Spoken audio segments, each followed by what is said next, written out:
नमस्कार विद्यार्थी मित्रांनो, 9 या संख्येने 8214ला डिवाईड कसं करावं आपण या ठिकाणी शिकूयात. फर्स्ट ऑफ ऑल 9 या संख्येने आपण 82 या संख्येला आपण डिवाईड करूया. 9च्या टेबलमध्ये 82 नाही आहे, मात्र 9 9 81 होतो आहे. सो 9च्या टेबलमध्ये 81 असल्यामुळे आपण इथं 81 लिहितो आहे. आता 82मधून जर 81 जर आपण मायनस केले तर आपला आन्सर येते 1. सो एका वेळेस आपण एकच संख्या खाली घ्यायची.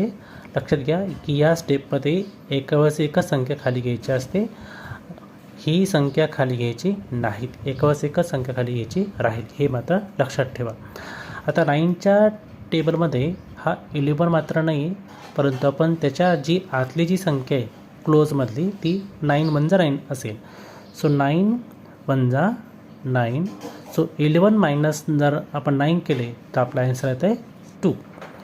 सो नेक्स्ट स्टेपला आपण 4 खाली घेऊया.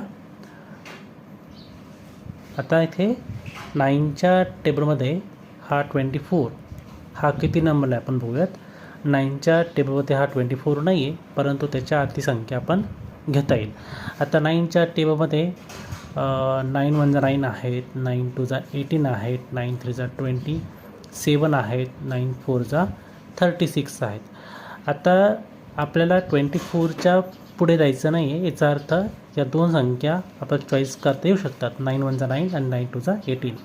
आता या दोन संख्येपैकी जी क्लोज संख्या आहे 24च्या जवळची संख्या आहे ती 18 आहे, त्यामुळे आपण ही संख्या घेणार. तर ही संख्या ही 2 नंबरला आहे, 2 नंबरला आहे, त्यामुळे इथं आपण घेणार 9 2 18. So 24 minus 18 is equal to 6. So remainder is 6. Answer will be 912. So this is the quotient. Thank you.